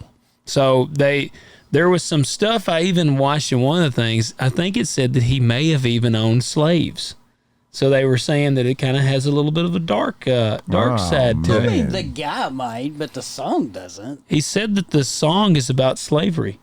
Really? No, I'm just kidding. I made that part up. I was like, Oh, what? I got Did he put y'all. bells though. around their neck? Man, They I did. you would Makes have no really sense. have me intrigued. by Peter that. was. I could tell. I had you there. I should have just I'm- rolled with it. I'm looking for the imagery. I'm That's Yeah. the going thing. to say, I'm a lyricist. That doesn't make We're sense. talking about it's like his sleigh ride, like metaphor for That's the right. Underground Railroad or Yes. something like that. Yeah. Yes, man. I should have rolled with that one. I had y'all. Yeah. We could have made something up there. Yeah, Yep. Yeah, Bright the- Fanny was codenamed Wow. for Harriet Tubman. Yes. Yeah. That's right. And the Invisible Man in Black could. Oh, That's it. yeah. That's it. Yeah. He knows the truth. Who's the number one most iconic version of Jingle Bells? Oh, the chick. Oh God, they just put her on the thing the other day. Oh All my right, God. I'm going to tell you already, Pat. You're in the wrong direction. No, I just saw this. It's not the number one list of top 5 right here. It was recorded in 1942. Oh no, that's Rocking Around the Christmas Tree. Yeah, that's Yeah, Brenda. that's Brenda Lee. Yeah. That is the best. Yeah. Yeah, I shut up. My bad. Justin Bieber did a cover of that. It makes me want to punch myself in the face. I'm going to say Andy Williams. All right, what do you say? What do you say, Pat? Oh God. Although I have to say the Bing Crosby version is pretty iconic. Yeah, but that ain't it. I can hear. It's the one that they play on Lethal Weapon at the very beginning. It's Bing Crosby. Is it Bing Yeah, Crosby? It is. I had to go back to that because that's the one that is Jingle Bell. Has Yep. all the lady singers Yeah, in the I background. hate that song. I hate that version. I'm not a big fan. I'm not a big fan at all. Which is the one they play at the beginning of Lethal Weapon? Man, I haven't watched that so long. There's Frank Sinatra did one, Dean Martin did one, and the Beach Boys even did a cover, and old Barbara Streisand. Oh wow! Why She would does Barbara? everything, doesn't she? I would, and that actually surprises me because I wouldn't think that would. I would consider that stooping a little bit. Yeah, her that's powerful a very- vocals bring a new level of I know. sophistication. That's Jingle Bell Rock. That's on Lethal Weapon. Oh well, there Oh you go. yeah, There yep. you go. Yep. Darn it, Pat, you're getting me confused over We here. got too many jingles belling. Yeah, We do. Yeah. But yeah, Jingle Bells. I thought that was pretty cool. That is really cool. That The is, first song yeah. in space. See, I never would have guessed that. I wouldn't have either. I Right thought before they took communion, right? that's right. Yeah.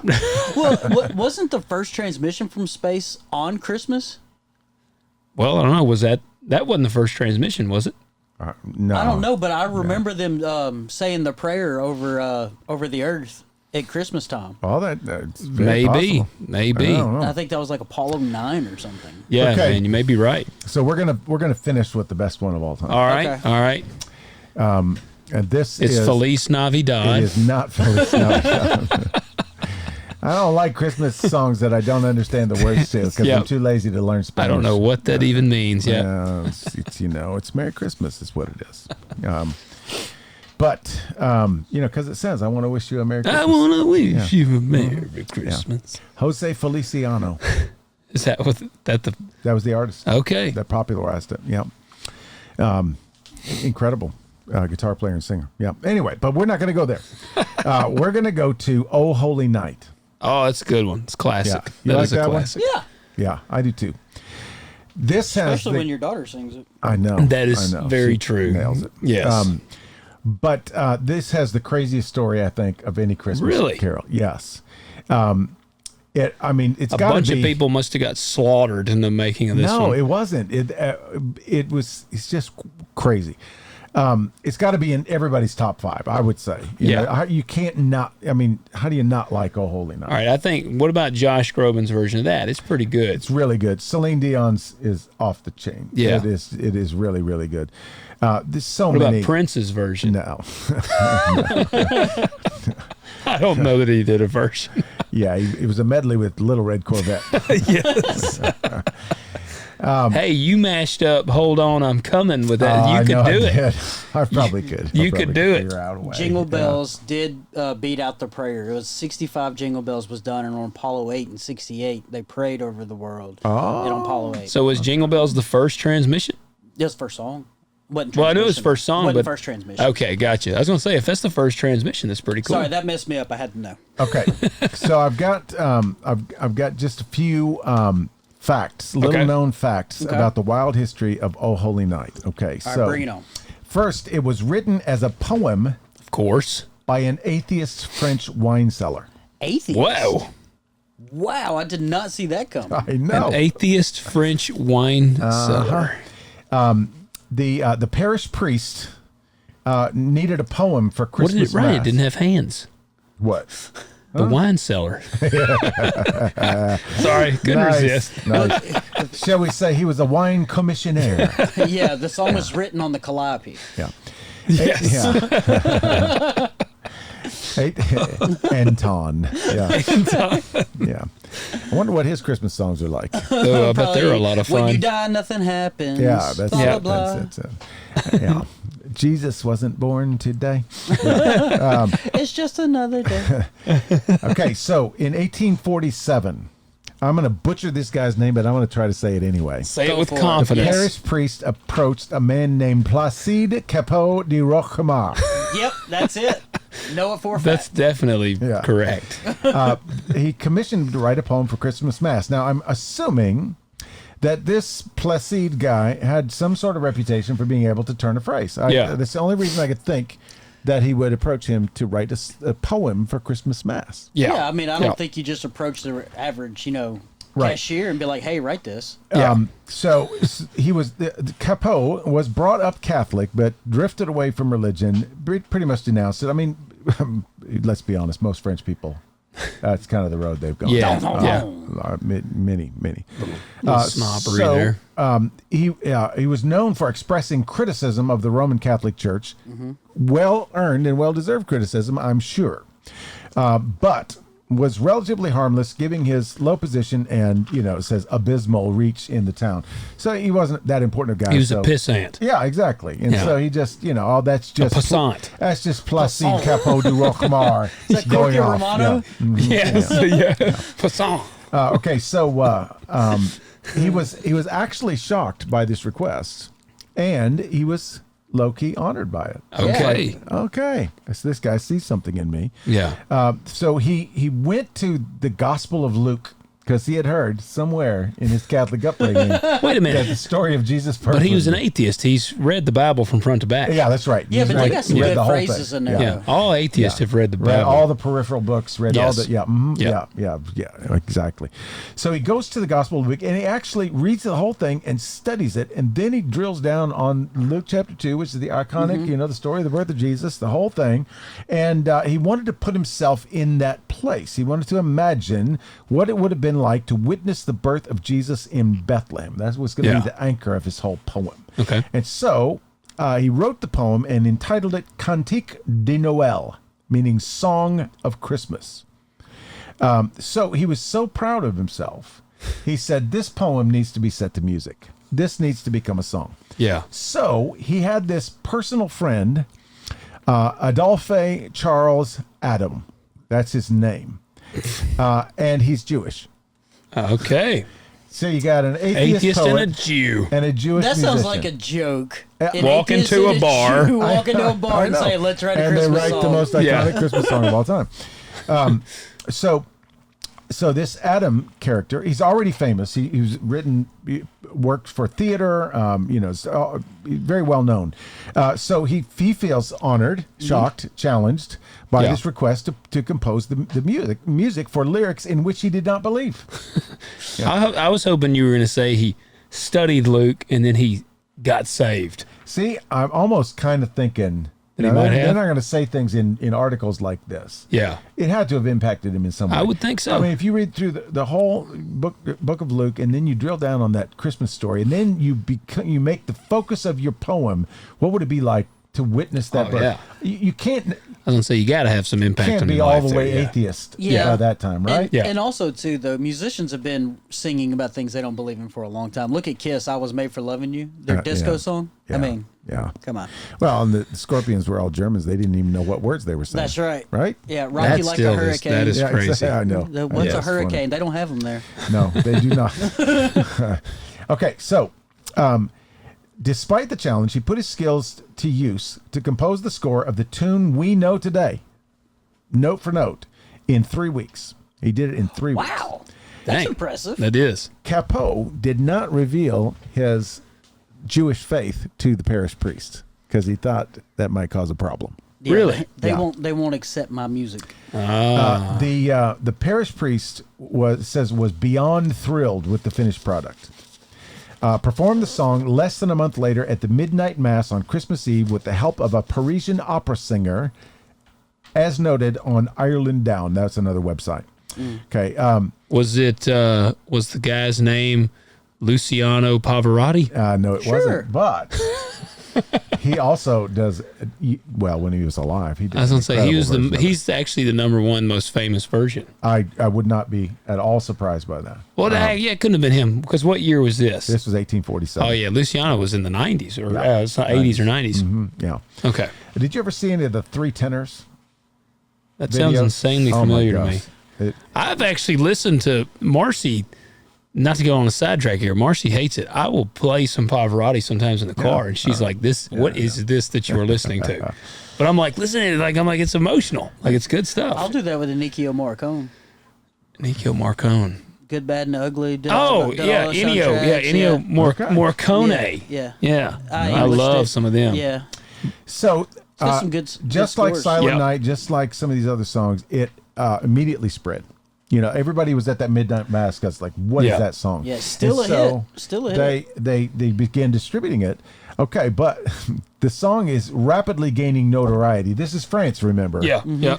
People are having way too much fun. Got to tone things down.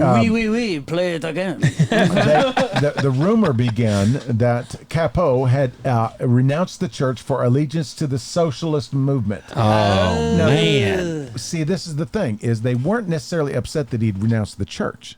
It's that he had joined the socialist. He was a movement. Yeah. socialist. Jumping over at them Kaisers. Yes, exactly. Then, because that rumor got outed, now the fact that Adam's Jewishness. Now that now they also know came he's a out. Jew. And so now even the parish priest is a little bit, kind of off put by this. So whole he's a thing. socialist Jew. Yeah, see, that's weird because the socialists tried to kill the Jews. Yeah, they don't like it. Yeah, that's weird. So neither Yeah. one. So the socialist wasn't really a socialist, and the Jew wasn't really a Jew. Yeah, so yeah. let's just be honest. Now we know why they were trying to kill the Jews. They were fighting over rights for the song. Oh, there you There go. you go. That's what it is. A song called "Oh Holy Night," for goodness Yes. sake. Okay, Yes. all right. So Makes sense. So this song was exploding now across the country, and the leaders of the French Catholic Church denounced it. They stated that this Christmas tune was a total absence of the spirit of religion, and they forced it out of all of their church services. Based off Luke 2? Yep, Wow. I know. It had nothing to do with the content of the song. It had everything to do with Who it was. the Who it socialists and the was. Jews. That's Yeah. exactly right. Jeez. I would say out of all the songs we covered, that's the most religious out of all of them. Completely. Yeah, 100%. Written by an atheist. And So that tells you there. Christians are just bad at writing songs, man. I've been preaching it. Yeah. and making movies and Yes, everything else. making movies. Oh, Yeah. yeah. God's Not Dead. Just stop. I know. Like, Just What are they on? Like the 42nd I one or don't something? know. So the song went underground, and literally for 20 years, the French people sang Cantique de Noël under their breath after their meals, in private gatherings, in their church basements. Literally, they love this song so much. That's pretty cool. They That sang is. it in their homes and in any private spaces outside the church.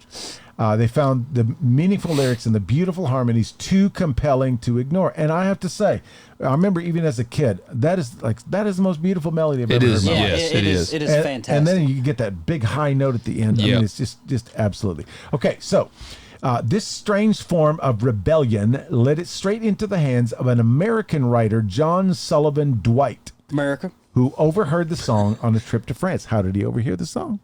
Somebody was singing it under their breath. Exactly. He was like, "What is that song?" And no one said Darude Sandstorm. That's right. Okay, so Dwight was not only a writer, but he was also a well-known American abolitionist. He was very outspoken about that. After overhearing the famous Christmas song "Unfit for the Church," he stopped and stewed over its powerful lyrics. And he felt emboldened and inspired by the lyrics as they aligned with his views against slavery. And there is a whole verse, so we'll see if we can find it here in a minute. America. I got to make sure I got the. Yep, I got the lyrics. The song's profound imagery of breaking chains so reflected the heart of the abolitionist movement. He knew it would resonate with fellow supporters in America. So he just translated the whole song into English, "O Holy Night," and published it in his magazine. It was distributed throughout America at the height of the Civil War. Nice. Almost instantly, "O Holy Night" was embraced by American audiences, most especially in the North, the heart of the abolitionist movement. Right on. Yeah. So this is the other cool thing before I get to the lyrics. It was the first song to be broadcast on radio waves. Like, A lot of- period? That's cool. I love the Christmas I know. songs. First out of space, I first know. on radio waves. I know. It's pretty neat. And it also stopped a war for a night, Oh, so they just did it. like Silent Night did. Yeah. 1871 during the Franco-Prussian War. Oh, okay. A French soldier ran into the fray, into the danger zone, Christmas Eve, belted out the opening lyrics to Cantique de Noël, and a German soldier responded with a line from another Christmas tune to Martin Luther hymn, "From Heaven Above to Earth I Come." They say the men honored a day-long peace treaty in observation of Christmas. That's pretty cool. That is cool. That they stopped and said, instead of battling, let's rap battle. I Yeah. know. And I know. for a day, Yeah, they ho, got- ho, ho, and then Yeah. we'll go back and shoot each other tomorrow. All right, Pat. Right. I'm curious. As warfare changed, when I feel like when you were in Afghanistan or Iraq, No, you I've probably, never if been you Iraq. had walked up, well, Afghanistan, if you walked out and started singing it, I feel like they'd just shoot at you. Yes. Yes. Surely you could have just Christmas Eve, right? You know, you could Yeah, have just ran out there and go, "Oh, holy night." That would have been like, oh, yeah. They'd be like, somebody's about to be holy. No, but Yeah, that would be- well, in all reality, I would have ran out and done that, and no one would have heard it because the Taliban shuts down in wintertime. Oh, Yeah. So, okay. they wouldn't have been out And they there would have anyway. quickly turned into "Oh, holy," insert your word right Yeah, there. yeah. Yeah, okay. But the Germans, though, I mean, that's impressive because, like, the Franco-Prussian War is like one of the big precursors Yeah. to World War Absolutely. One. Yeah. Was, yeah. You know, Yeah. and so like that's crazy. I That know. Yeah. I know. So fast forward to Christmas Eve in 1906. Reginald Fessenden, a university professor and chemist under Thomas Edison, Oh, wow, okay. was busy at work on an unforeseen discovery: radio waves. Okay, so he was experimenting with transmitting sound. Yeah. Hold on. How old was this guy? I don't know. Under Thomas Edison. 100. That's what he says. It says under Thomas Edison. He's got to be ancient. Well, this was late 1800s. This is 1906. Yeah, I mean, think about it. 1860 to 1906, you would have been 40, 50 years old. But I wonder, when did Edison die? Well, it was Wouldn't it have been like, Oh no. had to have been like mid 1800s? no, it was early 1900s, man. Was it? Yeah. Yeah, Did he make somebody it look that late? up. Invisible Man in Black fact check us. real He's quick. like, he Come did on not now. die. He's never died. Yeah, he died in 1931. Thomas Edison? Yeah. There you go. What? He still has some good rubber left on the Wow. tires. Yeah. I did not realize Thomas How about Edison was that? that far into the 1900s. Yeah. I didn't either. Dang. Well, when do you Okay, think so- the telephone came out? So this guy's Ah, been. well, I didn't think about that. Yeah. Oh wow, yeah. How about that? Okay, so he's working on developing a microphone Okay. and a generator, and so Put in his put in his telephone. so this is the wild thing. Now imagine this: the only wires that you have, are telegraph wires, right? Yep. Yeah. And Yeah. so you're sitting in your office somewhere around the world, and you're hearing dots and dashes like all day. Mhm. All of a sudden, out of nowhere, you hear a Oh, voice. holy night. Yeah. And he decides to read the nativity story from the Gospel of Luke aloud to his audience. And then after he concluded, he decided to play nothing other than "Oh Holy Night" on his violin. That is cool. That's crazy. People around the world would have been like, "Yes, God." Well, It's hard. This is hard for us to fathom.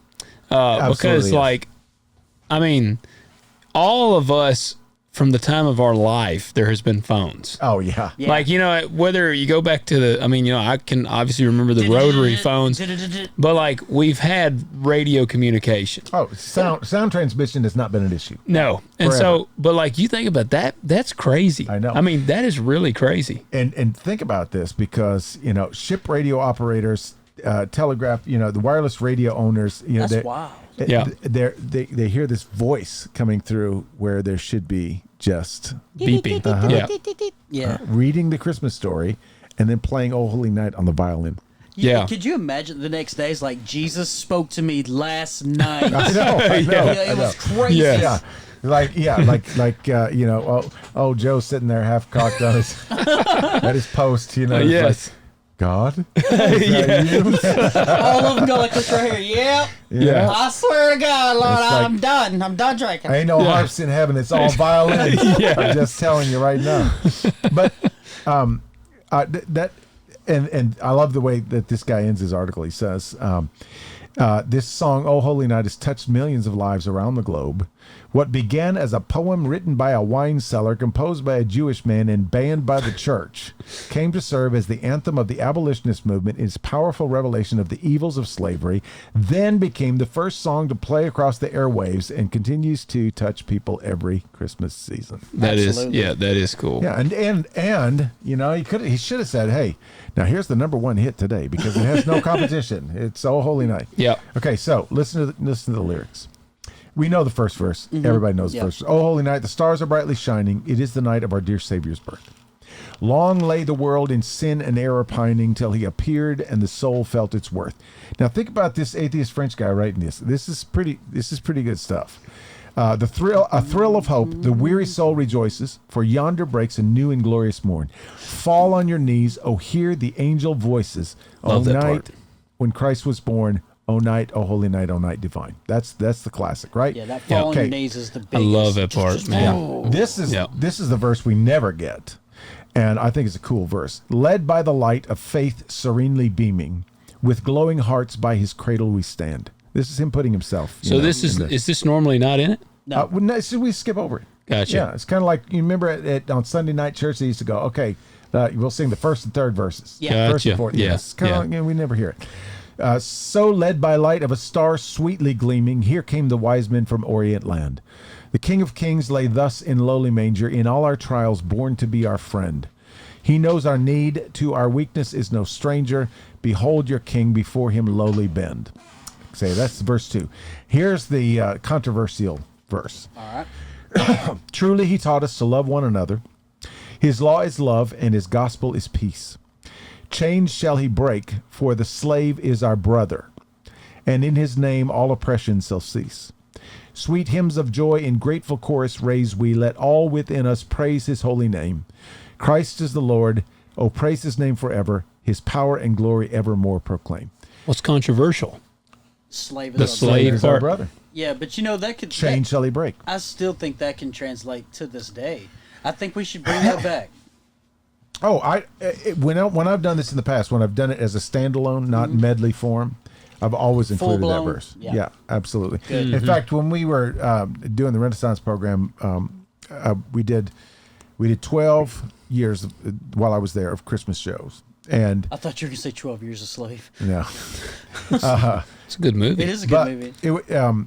we would end every night with every show with "Oh Holy Night," Yeah. and it became a badge of honor who was selected to sing "Oh Holy Night." Okay. Yeah. And it was usually always an upperclassman, a senior, or something like that. Sometimes I would take 2 or 3 people, that were really good friends, and they would, Trade off work out all the verses. harmonies, and it was big, huge, ending. Yeah, it was a big That's deal. cool. it is. And we had a lot of fun with it. But we always included that last verse, and that is "Oh Holy Night." It's a very it's funny because.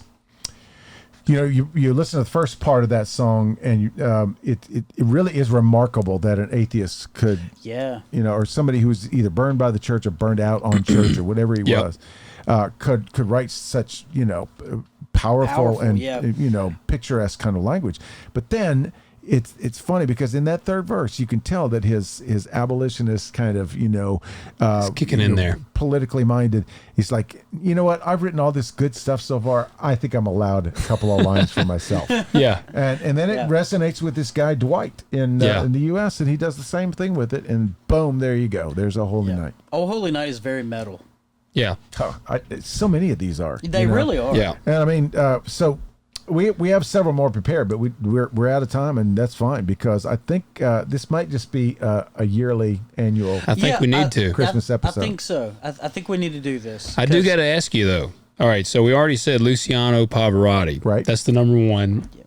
Who do you think number two is? Oh man, Bob from Bob Dylan? no, Bob from Bob Seger. oh god, that'd be a the good Hateful, would be. the Hateful Eight. Oh, yes. No, he was playing Silent Night. Wasn't Yes, he? On yeah. piano, yeah. Yeah. Bob Dang, I'm Seger. over 3. Yeah, you are. What's going on, Pat? Come on, man. That's Come on, right. take a shot. Who's number 2, Pat? Get this one right. For Oh Holy Night. Yeah, come on. I'll give you a hint. Peter, it's a woman. Yeah, Peter mentioned it earlier. Celine Dion. Yes, all right. There you go, Pat. gotta You be. got that It's one. gotta be. Who do you think number 3 is? Peter Jeffrey. No. It's actually one of my. This is also one of my favorite versions.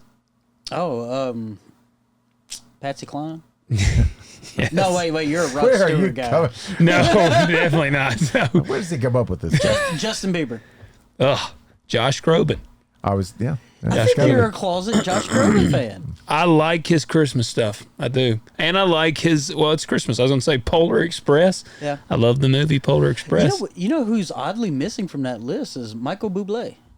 Michael Bublé is on the other notable versions. I And was I, gonna say because he's done a lot of Christmas music. well, they're all terrible. That's why, you know. Hey, Kaylee, I was he going to said say, it, not I me. did say it. I've said it. I will stand by that. Bing Crosby didn't make the top 5. He's in the notable. Well, who's number 1? Number 1's Luciano Pavarotti. Okay. Yeah, So Yeah. 2 is Celine Dion. Yep, he's the opera singer. Yep. No, yeah, Michael Bublé is actually the last one on the list on the notables. Yeah. And I'm mad that they even put him there because Michael. Well, don't you feel though? It's like they have to put a Canadian in there. Oh wait, Celine Dion is Canadian. Celine Dion, number 2, and Yeah, but she's French Canadian. That's a whole different kind of Canadian, I right? see, and it's native to her land. See, and Mariah Carey is number 4. No, look, if Mariah Carey doesn't do anything ever again, I'll be okay. You know, I got a quick little trivia for you, real quick, or just something. You know, we've talked about how Pat and I enjoy our movie trivia. I got to going down a little Christmas music trivia here, because this song, I know it's nerdy and cheesy. Grandma got ran over by a reindeer. Last Christmas, Oh, Wham! Wham! Wham. I love that song. Marcy and I both were like, this song. I know that it is what it is. Okay, but so we- Josh Groban and George Wham Michaels. and Wham. I see where Not you're George going. Michaels. George Michaels Wham. was in Wham. I know he was, but not his. This is not his solo stuff. This is Wham. But the dude that was his partner in the band, Andrew. I can't remember his last name. Oh God. I was just trying to think of that. Yeah, Roberg or His long-term friend. yes. Well, he's been married to women. Really? Yes. Okay. Yes, because All right. I was really shocked because when I Andrew was Ridgely. Ridgely. Yeah, that's No. it. he was married to a woman while he was in Wham. But did he ever do anything? No, and that's what I was gonna say. Just Wham. He doesn't have to. They said he's still worth $40 million just off of the success of Wham. Isn't is that crazy. nuts? That is nuts. You know, Because he didn't do anything in Wham. He No. didn't sing. It was He didn't and all play an he George instrument. he Michaels. even says that he's like, I was never the singer George was. Yeah. Well, he wasn't even a singer. I don't remember in any of the videos seeing him do anything but stand there. And I gotta be honest, what songs? Look, see, here's my lack of joy with Wham. The only Wham song I like is Last Christmas. What was their other big hits? Wake me up. Yep. Wake Me Up Before You Go. Wake me up before you go. Okay, but is that what else? Did they have like a bunch of hits? No, that was. I mean, it wasn't like a few hits, and then George Michael took off on his. Because I was like, Yeah. Careless Whisper was George. Yeah, that was George. Yeah, Michael. and See- so was Faith. But that's what. How does you know after, especially hearing like you tell us kind of about the music Careless industry? Whisper. Careless Whisper was Wham. Was Really? it really? It wasn't George Michael's. Okay, I well, thought it that's was. why he has $40 million. And Then. everything Yes. she wants. Okay, I Yeah. thought Careless Whisper was George. I did too. I did too. Well, you know, after hearing you tell us about like, you know, a lot of the struggle financially in the Oh, yeah. music industry, it's crazy to me that like if you can have if you can reach the top of the charts, have a couple of big hits, This dude he ain't worked since the 80s. Well, you got to think too. The music scene in the '80s was totally different. You had Yeah. three Well, big songs. You were rich overnight. But Yeah. here's also the deal, and this is what few aspiring artists and musicians and singers know. That the only important thing is that you get your song, you get your name on the writers or publisher side of Yep. things. You can go out and you could be like wildly famous and play concerts to a zillion people, but if your Have no name is not rights. on anything, you're not making the money. you're just going to tour till the money runs Yep. out, because you're going to get less and less popular. And pretty soon you're going to be at the Executive Inn in Paducah, Kentucky, and Yeah. you know, I mean, they just So like the Wham dude there, his name must have been on there. yeah, absolutely, Absolutely, Okay. yeah. In fact, I think their deal was when they got signed as an act that they were technically co-writers on 50-50. Okay. everything. Yeah, like right now you're seeing John Fogerty and people like that. They're having to buy their catalogs Yeah. back. Yeah. They're buying Yeah. their catalogs from Isn't that crazy? That's crazy to me. It is. Yeah, there's all kinds of stories about that. You know, for a long, long, long time, Paul McCartney owned all of the rights to Michael Jackson stuff. Really? Yeah, forever. And Paul McCartney bought the rights to the song "Happy Birthday." Yep. Wow. Happy birthday to you. Yeah. So we're supposed to pay him a royalty every time we you sing it. Mm-hmm. Wow. Well, there's your little last Christmas thing. I just thought that was interesting. I'm like, this dude has not worked since then. He's I still know. worth $40 million. But we saw this in what was the first song that you did? Rudolph. Yeah, Rudolph. Because remember, it said that these guys insisted on having. Yeah, they wouldn't record the song until they had their name on it. That's right, till they because had the the song rights. wasn't going anywhere without them recording it That's and right. making it famous. That's right. And it's like, well, you wouldn't have a Christmas song if I didn't write it. That's right. So Look, there's still debate. Avril Lavigne. There's debate that Avril Lavigne wrote Kelly Clarkson's music, and then there's debate that Kelly Clarkson wrote Avril Lavigne's music. Really? They still don't. I've heard it both ways. I've never done the research myself. That's even in the. It's crazy how that works. Even in the book world, I've looked at like if completely. you publish a Ghostwriters, book, man. the Yep. publishers get like 70% of the money. that's it. That's And it. because they're, now with Amazon, you can self-publish pretty know. easily. And they said it's like killing. Get this, man. The record industry now, they got what's called 360 deals. They will sign you, and if you let's say you go do a commercial for a perfume, they get a piece of that. If you do a commercial for Pepsi, they get a piece of that. If And- you're in Wow. a film, And they people get a are piece of so desperate They to sign get that deal. They just sign them, yeah. They sign the whole thing away. that. 360 deals. That's it. It's everything peripheral to know. you. Wow. I know, Wow. and a lot of times I've seen it happen in front of my own very eyes. People will sign, and they don't, they just sign. They want the record deal, right? Yep. Mhm. And so they record their first album, and their name isn't on any of the songs, not any of the publishing, everything, and they have a promotion budget. So the little wannabe executives go around promoting your stuff and visiting radio stations and spending all this money, and then the record company gives you some money, Yeah. but it's all That called advance, baby. it's called an advance, Yeah. and Yeah. so you can have 3 number 1 hits in a row, and you haven't paid back your advance yet. Yep. It's kind of like health insurance with that deductible. Yeah. You don't get any help from anybody until you paid a Yep. gazillion $1,000. That is crazy. So it happens with Christmas music as well. Yeah. It really does. And Christian so- music Oh, happens yeah. with Christian music yeah, it too. Does. Yep. It does. So God rest you, merry gentlemen. yeah, I know I didn't Nothing get to you that this one. way. We'll have to get have to it for next year. Yeah, absolutely. I got a couple more in here. Yeah, old little town of Bethlehem. I'm telling Yeah. you, I encourage you to look up some of these stories. It came upon a midnight clear will blow your mind. And Yeah. comment below and let us know which one is your favorite. Yep. Yes. I want to and know what your favorite is. I want to know which one you want us to do next time. Yep. Yes. That would be awesome. And if you disagree with us, give us something more than Yeah. Yes. Pat, a lot of what you said was awfully wrong. I know. I know. But Hey. you did get Celine Dion right. Hey, 1 for 4. There you go. I will take 25%, just like I told my math teacher. Yes. and we appreciate you. We hope you had a Merry Christmas. IMIB, hit us back. We hope Yeah. you had a Merry Christmas too. We do. And, just listen to them, Kanye tunes and Jay-Z. Have a great Yeah. time. Put on some Diddy. H you to know, the Izzo. Yeah, stop listening to Jay-Z and get into JC. Okay? Oh, man. Yes. Yeah. Ah, you had to get it in there. Oh, that was not scripted. That was perfect. Hold on, I'm coming. Yeah. Oh, man. Great. All right, guys. We hope you had a Merry Christmas. Happy New Year. Happy New Year. Yep. And we will catch you in 2025. That's exactly right. Yeah. That's exactly right. See y'all next year. All right.